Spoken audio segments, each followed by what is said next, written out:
Have you guys ever wondered that why, despite of having listed all the details about yourself in your resume, the interviewer still prefers to start the session by asking, "Tell us something about yourself"? Well, the reason for this is that interviewers like listening to information being presented to them in the form of verbal expression in contrast to referring to a printed document. Yes, this simply means that they directly like to hear from the horse's mouth that given a chance, how would the candidate like to narrate the story of his life in his own words?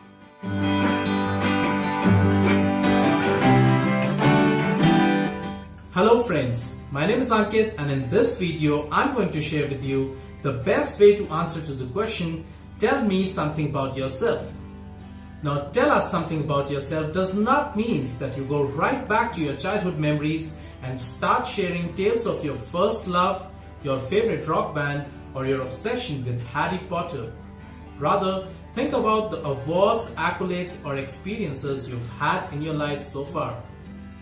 Consider the themes, personality traits, and skills that come across through these experiences and introspect as to which of these are the most important to get across through recruiters.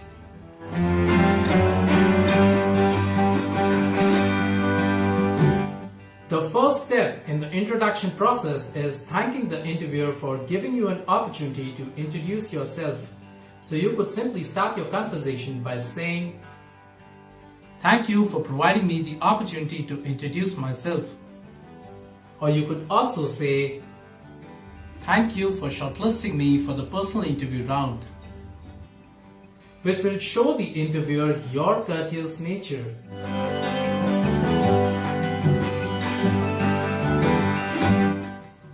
When asked to introduce, make it a point to always state your full name. Say your name in style and with a sense of pride. Say it in a way like these are the most wonderful set of words you've come across throughout your life, which will ultimately reflect your confidence level. One of the most common mistakes I've experienced candidates doing is saying, "Myself Akash Gupta" or "Myself Vikas Bansal," which is grammatically incorrect. The best way to state your name is by simply saying, "I am Akash Gupta" or "My name is Vikas Bansal."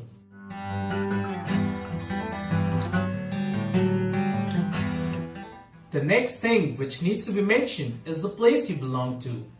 My point here is that don't just simply mention the name of your native place, but rather jazz this piece of information up by adjoining an interesting fact to it.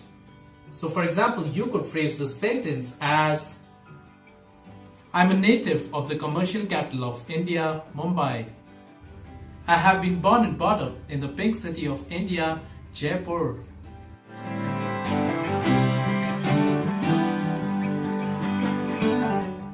The next thing you should be talking about is your educational qualifications.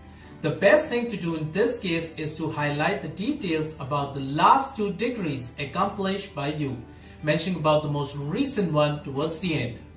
So for example, if you're simply an undergraduate, you can share details pertaining to your secondary and higher secondary education. If you are a graduate, then you can mention details about your higher secondary and graduation degree.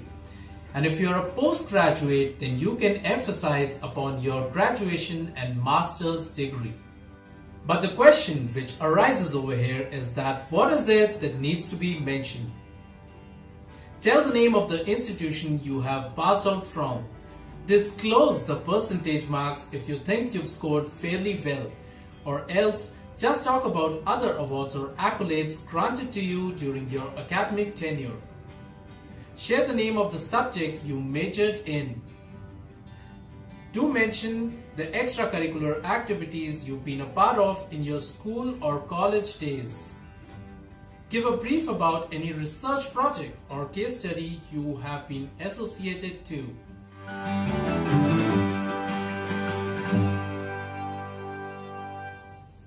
The next thing which needs to be stated is the reason for choosing the professional stream which you're already pursuing or wish to seek a career in. State a convincing reason which prompted you to opt for the particular stream and have your own unique reason to amuse the interviewer.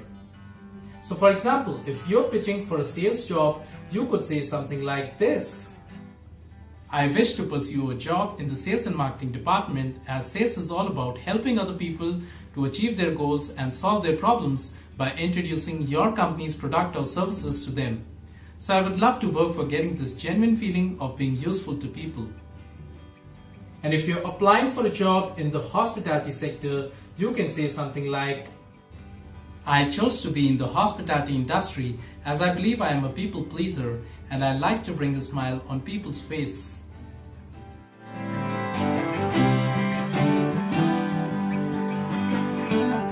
When you start talking about your work experience, initiate the conversation by telling the interviewer how many years of experience you bring along with you, followed by mentioning the details only about the first and the most recent job role.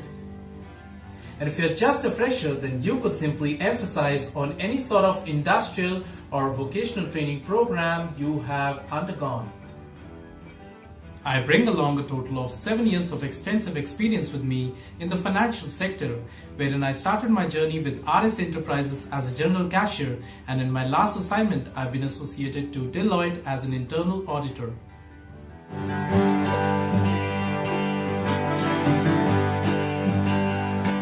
Talking about your strengths is one of the most important aspects of a job interview, as it provides you with the opportunity to explain it to the interviewer that why you are the best qualified candidate for this job. Highlighting on 3 key strengths works out to be the best in this case. My advice to you is that don't just simply pick any random strength you have been told by people around you that you have, like a good cook, a fast runner, a responsible driver, or helpful to friends. Because if these strengths are not relevant to the job role you're applying for, then they don't really matter to the employer. The best thing to do in this case is to understand the responsibilities of the job role you're applying for, and then try to find out which of your key strengths will relate the most to this role in specific, which will be music to the interviewer's ears. So for example, if you're applying for a journalist job, then mentioning that you are a good communicator, a multitasker, and a great shorthand typist will help you to please the interviewer. Or if you're applying for a leadership role in an organization, then stating problem solver, good team player, and being goal-oriented as your key strengths will make the interviewer like you. But make sure that for every strength mentioned by you, you have a strong personal story or experience to share if asked, which will help in exemplifying your case well and will leave a better impression in the interviewer's mind.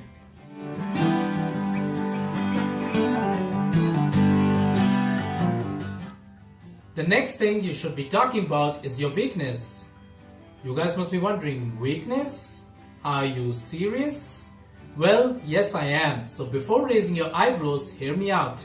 No one in this world is perfect, and hence sharing your weakness tells the interviewer that you're being honest to them.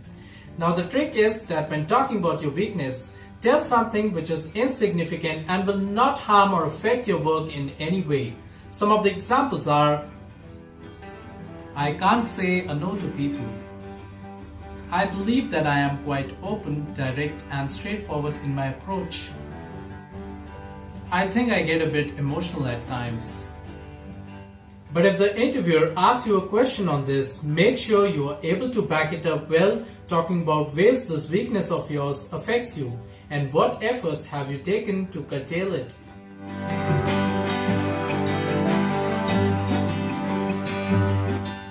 Declare your mission statement, which should be something which you religiously preach, and mention the name of your role model whose footsteps you follow to achieve your life's purpose. I am a strong believer of the saying that action speaks louder than words, which implies that just simply saying that you'll do something does not mean much. Actually doing it is harder and more meaningful. I regard my father as my true source of inspiration, as he is the most honest, considerate, and diligent person I have ever come across in my life.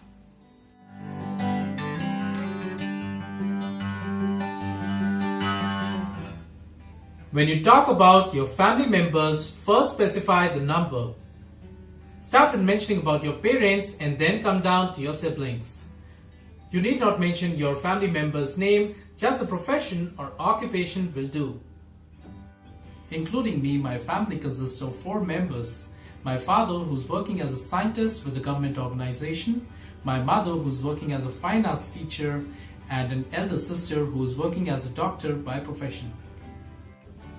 Now, for those of you whose mother is not into any profession, never say that my mother is a housewife, which is completely misleading. Instead, use the phrase homemaker, which makes much more sense.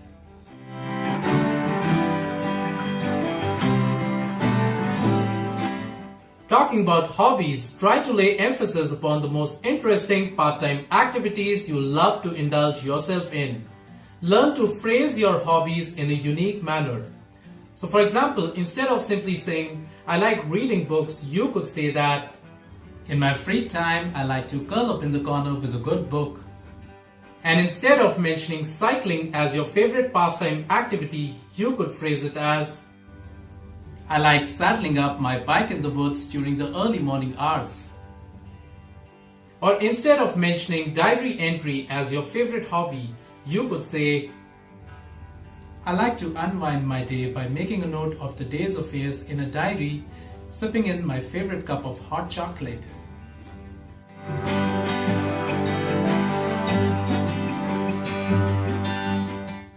It is extremely important to throw some light upon your life's aim while introducing yourself. Now, aim can be split into 2 parts, a short-term and an ultimate long-term goal. People who are said to have a short-term as well as long-term vision are considered to be more futuristic and focused in their career. Let's try to see an example of this. My immediate goal is to get on to the managerial role within the initial 5 years of my working experience, and my ultimate aim is to become a successful entrepreneur in the restaurant business.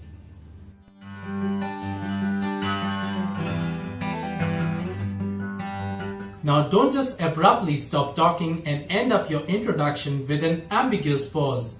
Always intimate your interviewer by letting them know that you are done introducing yourself, and they may proceed further with the interview process. So you may conclude your introduction by saying, well, that was just a brief summary of my journey so far. However, if you would like to know any further details, I would be glad to share it. So we just discussed the ingredients which are essential to prepare the dish called personal introduction, and as in the case of cooking a dish, the proportion of using these ingredients is extremely important, and that is the reason I emphasize on the amount of detail to be shared while speaking about each element in specific. The second most important thing while preparing a dish is the cooking time, and that is the reason I recommend that introducing yourself should at least take 60 seconds to avoid your dish from being undercooked, preferably 90 seconds for wonderful taste, but not in any case more than a couple of minutes, which will make your dish slightly overcooked, and I'm sure you don't want that to happen. And last but not the least, it is the sequence of adding ingredients which is imperative for a lip-smacking recipe.